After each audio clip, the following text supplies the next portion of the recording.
She walked into the grand hall wearing a plain blouse and worn shoes, standing out among the polished suits and expensive watches. Nobody knew her name, and that's exactly how they wanted it to stay. To the senators seated high above, she was just another face, easily dismissed, easily ignored. But what they didn't know was that this simple woman carried something that could shake their entire world. What began as a hearing meant to silence her quickly turned into something far more dangerous for them. They laughed, they scoffed. One even called her delusional when she claimed to know what went on behind closed doors. But she didn't argue. She didn't raise her voice. Instead, she calmly reached into her bag and pulled out a single flash drive, small, unremarkable, yet loaded with secrets that could destroy reputations, end careers, and crumble empires. For years, these senators had built their power through hidden deals and carefully buried truths. No one had ever dared to challenge them. Until now. What was on that drive didn't just expose corruption, it connected the dots between shadowy operations, off-the-record payments, and names the public trusted. And as the room fell into an uneasy silence, one question echoed louder than any voice. What exactly did she know, and how far would they go to keep it hidden? Her name was Maria Lopez, a quiet woman from a small town most maps forgot. She worked as a clerk in a government office, nothing flashy, nothing powerful. But over the years, she'd seen things. Papers that didn't match, contracts pushed through without oversight, names that kept reappearing in deals worth millions. At first, she ignored it. People like her didn't ask questions. They filed, stamped, and moved on. But one day, a folder landed on her desk that didn't belong there, and it changed everything. Inside were documents tied to high-level infrastructure funds, signed off by senators who publicly claimed no involvement. Offshore accounts, fake charities, ghost companies. The deeper she looked, the clearer it became. This wasn't just mismanagement, it was a coordinated scheme. A network of influence and greed hidden behind patriotic speeches and public smiles. She knew reporting it through official channels wouldn't work. They were in on it too. So she began copying files, bit by bit, night after night. That flash drive took months to fill. And now, standing in front of the very people she had evidence against, her hands didn't shake, not because she wasn't scared, but because she knew too much to turn back. One wrong move, one word out of place, and everything could disappear. But Maria had a plan, and they never saw it coming. As Maria stood silently before the committee, the senators shifted uncomfortably in their seats. They hadn't expected her to bring evidence, let alone something digital, something that could be copied, backed up, shared.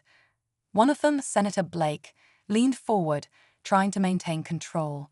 He smiled, calm on the outside, but Maria could see the tightness in his jaw. His name was on more than half the files. He wasn't just involved, he was one of the architects. What Maria didn't know was that there were already efforts underway to discredit her. In a quiet office a few blocks away, a press advisor was drafting a statement. Disturbed former employee, unfounded claims, politically motivated. They were planning to flip the story before it even reached the public. And in another room, a tech expert was working to trace any digital trail, hoping to find out who else she might have shared the drive with. Meanwhile, back in her hometown, Maria's brother had started noticing strange cars parked outside their mother's house. Calls were coming in with no one on the other end. Quiet threats. Pressure without a single word spoken. Maria knew they were scared, not just of her, but of the truth escaping them. That flash drive wasn't just data. It was proof. And somewhere deep inside government servers, someone else had started asking questions too. The room was colder now, or maybe it just felt that way. Maria stood her ground as the committee called for a recess. Behind closed doors, voices rose. Some senators wanted to call security, others wanted to shut the whole hearing down. But it was too late. The flash drive had already been duplicated, one copy sent to an independent journalist, another hidden in a safe place Maria hadn't even told her own family about. She had learned long ago not to trust a single plan. Outside the building, reporters had begun to gather, tipped off by an anonymous message. Whispers were already spreading: government corruption, financial fraud, illegal lobbying. Cameras were pointed at the entrance, waiting for anything that might spill out of that tense room. Inside, Senator Blake made a quiet call. "Handle it," he said, his voice low and steady, but laced with panic. Across the city, someone was preparing to erase years of digital records.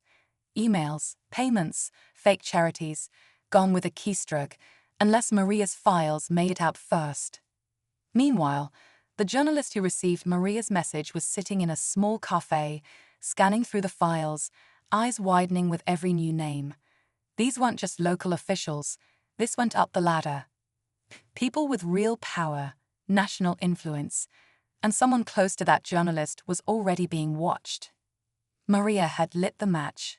Now the fire was spreading. Just as the journalist prepared to publish the first article, his screen suddenly went black. A forced shutdown. Seconds later, a message appeared. Asterisk access blocked for national security reasons. Asterisk, he'd been locked out of his own files.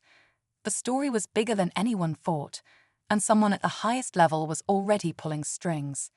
Maria's plan to expose the corruption was now tangled in a larger web, one that reached beyond senators and shadowy donors.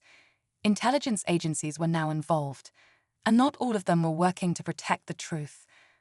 Back at the hearing, Maria received a text from an unknown number.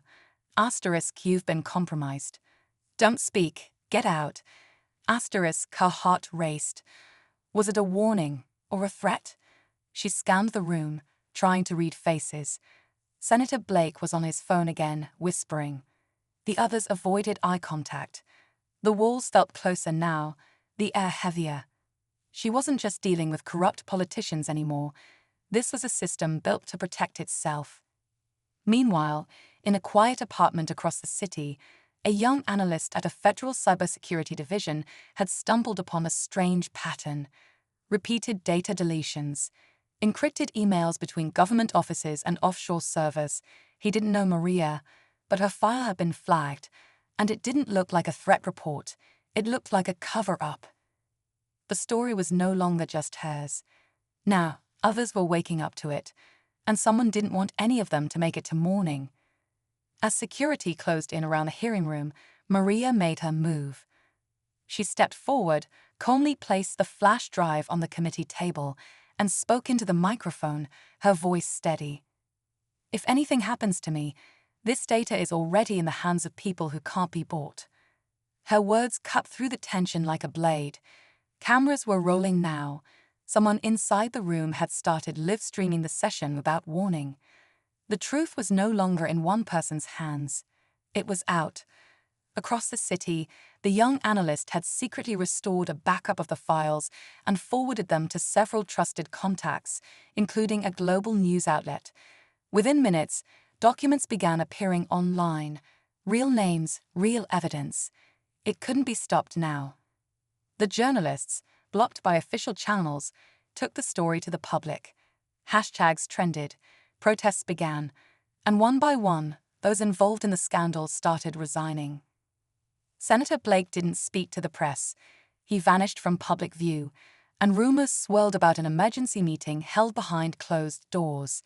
But that wasn't the twist. 2 days later, Maria received a package with no return address. Inside was a second flash drive, one she hadn't made. It contained even deeper files, tied not only to the senators, but to corporate heads and foreign agents. Someone else had been watching all along. She wasn't alone in this fight, but now the game was far from over. Maria sat on a park bench days later, the noise of the city buzzing in the background. She watched people pass by, unaware of how close the world had come to burying the truth. The second flash drive had been handed over to an international task force. Investigations had now stretched beyond borders, linking years of government corruption, illegal lobbying, and corporate manipulation. It was no longer just about senators, it was a global reckoning. The young analyst who helped uncover the digital trail was promoted quietly, though he refused public recognition. The journalist finally published the full story, this time through platforms that couldn't be censored. As for Maria, she didn't seek fame. She returned to her hometown, where the noise faded and her name slowly slipped from headlines. But people remembered what she did. She proved that one voice, even from someone considered small or invisible, could shake systems built on silence. She reminded the world that truth, once exposed, can't be undone. And somewhere, in an unknown location, someone else opened a laptop and began organizing more files, evidence left behind, trails yet to be followed. Because even when one story ends, the fight for truth never really does.